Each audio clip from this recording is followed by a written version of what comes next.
മന്ത്രി റോഷി അഗസ്റ്റിൻ നടത്തിയ പാലാ സ്ഥാനാർത്ഥി പ്രഖ്യാപനം സ്ഥിരീകരിക്കാതെ ജോസ് കെ മാണി താൻ പാലായിൽ മത്സരിക്കണോ എന്ന് പാർട്ടി തീരുമാനിക്കുമെന്നും റോഷി അഗസ്റ്റിൻ ചോരത്തിളപ്പുള്ള നേതാവാണ് എന്നുമായിരുന്നു ജോസ് കെ മാണിയുടെ പ്രതികരണം. അതിനിടെ കേരള കോൺഗ്രസിനെ ചൊല്ലി അവകാശവാദവുമായി ജോസ് കെ മാണിയും PC തോമസും രംഗത്ത് വന്നു. പാർട്ടി തീരുമാനിക്കും, ജോസ് കെ മാണി മത്സരിക്കും. അതൊക്കെ പാർട്ടിയുടെ തീരുമാനങ്ങൾ അവർ സമയത്ത് പുറപ്പെടുവിക്കും എന്ന് മാത്രമേ ഉള്ളൂ.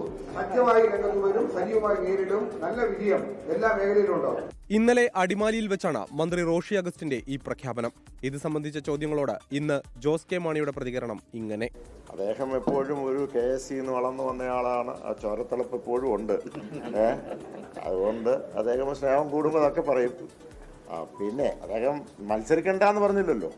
ജോസ് കെ മാണി ഇങ്ങനെ പറഞ്ഞൊഴിയുമ്പോഴും വിഷയം പ്രവർത്തകർക്കിടയിൽ ചർച്ചയാവുകയാണ്. മുന്നണി മാറ്റ ചർച്ചകൾ സജീവമായിരുന്ന സമയത്ത് റോഷി അഗസ്റ്റിന്റെ ശക്തമായ നിലപാട് ഏറെ ശ്രദ്ധേയമായിരുന്നു. പാലാ സ്ഥാനാർത്ഥി പ്രഖ്യാപനത്തോടെ പാർട്ടിയിൽ റോഷി കൂടുതൽ കരുത്തനാകുന്നുവെന്നാണ് ചർച്ചകൾ. അതേസമയം കേരള കോൺഗ്രസിനെ ചൊല്ലി ജോസ് കെ മാണിയും PC തോമസും അവകാശവാദങ്ങളുമായി എത്തി. ഇലക്ഷൻ കമ്മീഷൻ ഓഫ് ഇന്ത്യയിൽ കേരള കോൺഗ്രസ് എന്ന ഒറ്റ പാർട്ടിയെ നിലവിലുള്ളൂ. അത് ശ്രീ PJ ജോസഫ് സാർ നേതൃത്വം നൽകുന്ന ഞങ്ങളുടെ പാർട്ടിയാണ്. അത് മുഴുവൻ പാർട്ടി പ്രവർത്തകരുടെ തറവാടാണ്.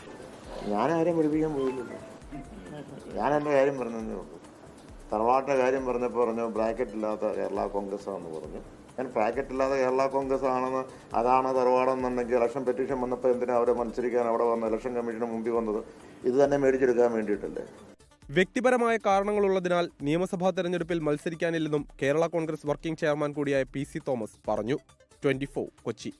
ലോകത്തെവിടെയായാലും ഏത് സമയത്തും 24 വാർത്തകളും ഓഗ്മെന്റഡ് റിയാലിറ്റി പാക്കേജുകളും എക്സ്പ്ലെയിനറുകളും വിശദമായി കാണാൻ ഞങ്ങളുടെ YouTube ചാനൽ നിങ്ങൾക്ക് സബ്സ്ക്രൈബ് ചെയ്യാം.